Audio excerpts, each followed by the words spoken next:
Hey, what's going on? The CPI report came out today. I'm going to dive into it. We're going to go through it together. We're also going to look at some previous historical data and kind of get a feel of where we're at, where we might be going, all that good stuff. Hit the like, hit the follow. Let's get going. So here we are, BLS.gov, Consumer Price Index, October 2013.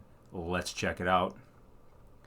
So all items. So the actual inflation number, CPI number, was 8.2. It was projected to be 8.1. Last month it was 8.3. Okay, so it came in a little bit hotter than expected. Frankly, the Fed was probably going to do the same thing on November 2nd. That's when they do the interest rate hike. They're probably going to do the same thing regardless of where this number came back, unless it came back ridiculously low, like 7.3 or something, which was just not going to happen. But let's go through some of these line items. You're going to really want to see this, and you may have felt some of this because, for instance, for me, we're going to start out with food. I have been noticing some of my food, regular things that I buy, so I know the prices. Regular things that I buy go up, not a few pennies, not 10 cents, not 1, 2, 3%, like 10 to 15%, typically around 13, 14%. For instance, I was at Costco the other day, and we buy this big bag of kettle chips. It's always been $4.99, and I went and bought one a couple days ago. It was $5.69. You're thinking, whatever, 69, 70 cents. Dude, that is like, how much is that? That is like a 14% increase, right? It didn't go from $4.99 to $5.09. It went up to $5.69. This coffee creamer that I buy, it's been $4.39 forever. Now it's $4.99. I bought that this week, and all of a sudden it's $4.99. Again, that's like 13, 14%. There's this sandwich that I buy at this Trader Joe's. It's been $4.49 forever. Now it's $5. That's a 10% bump out of nowhere. Not $4.49 to $4.59. 10%. So these are the types of things we're getting hit with, and that's what it shows in this report here. Leave a comment for some things that you've been seeing in your life, like food items that you regularly buy that you all of a sudden, very recently, are like, wow, it's like 10, 15% more all of a sudden.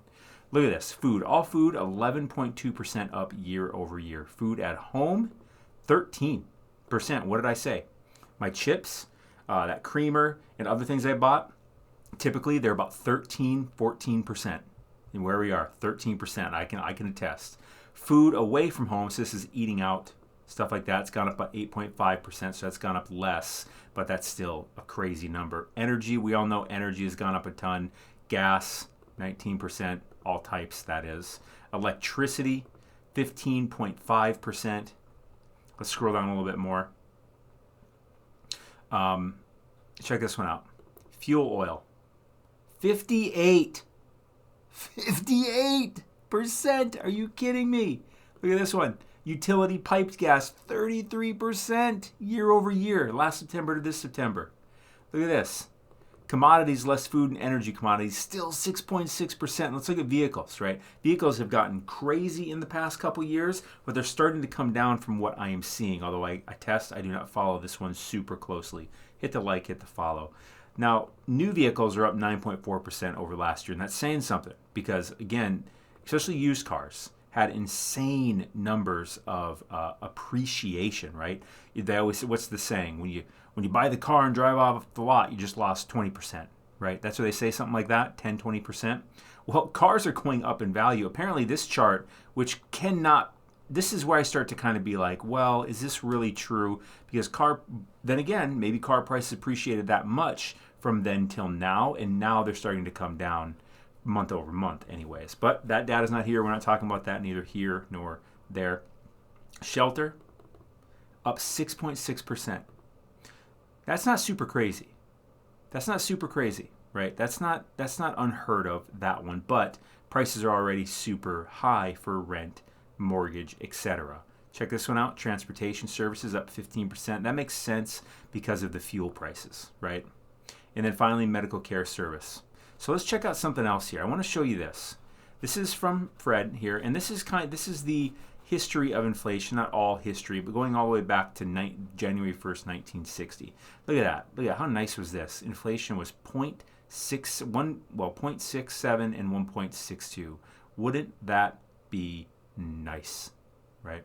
1.6 is minus food and energy. Somehow, well, of course, somehow food and energy is a higher number when it's included here. That doesn't make any sense to me. But anyways, and then we get to 1965, and then things start going up. We go from all the way down there up to 6%. And this grayness that you see back here, this indicates a recessionary period. So we go up here, we peak inflation right in the middle, almost the central point of the recession, and then it starts going down. We get out of the recession, it goes down more, back into the high 2s, low 3s. But wait, not long later, here we go, 1973, boom, spiking all the way up during a recessionary period. In 1975, we hit the peak. 1974, excuse me, the end of 1974. Interesting, because right now we're in that time of year. What was the dates on this one? August. So we went all the way up here to check this out. 12, 10, 11, and 12%, basically. And then the recessionary period ends and we go all the way down here to 5 and 6%, which is twice as good as it was up here. So people are feeling some relief and they're like, okay, it's on its way down. Oh no, here we go. Oh, it's going down. All right, maybe now we start buying something. Maybe we buy a house. It's on its way down. By the next year, it'll probably be at 3%. That's what the news is telling us. And all of a sudden, whoop, 1980, 13, 14%. Can you imagine? A very short recessionary period, and then it starts declining into yet another recessionary period. Look at this, by the way. This goes from 1980, April 1980, to get down here. It takes 3.5 years. Well, a little over 3 years. We'll call it 3.5 years to get down here back into the 2s and 3s. Oh my God. And after over here, they were traumatized. So like, all right, we're on our way down. Oh my God. And then here they're traumatized again. They're like, all right, this time it's good. Oh my God. So they get down here and they probably don't believe it, right? They're probably like, why not falling for this one 4 times in a row? Wait, 3 times in a row. Fool me once, shame on you. Fool me twice, shame on me. Fool me 3 times. What George Bush say? Well, you just can't do that.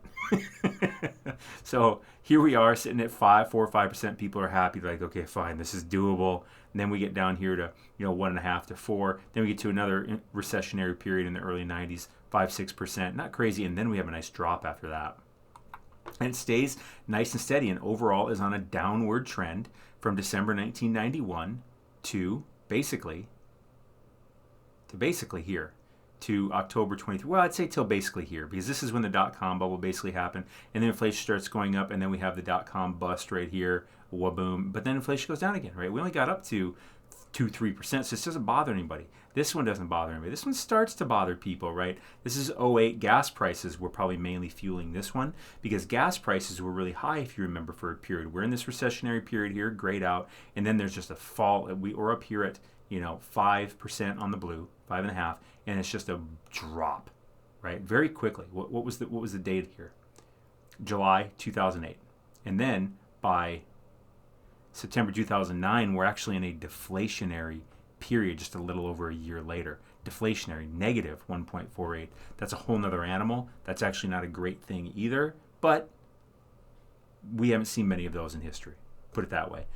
People are talking now about how that's a possibility. Okay, so keep that in mind. I'm not going to get into that in this video. I suggest you look into that though. And then it's nice and steady. Then Corona hits. Boom. I mean, look how quickly this goes. We were down here in this. This is during that. As you can see that grayed out part right there. That's the shortest recession of all time. It was literally like It was 1 quarter.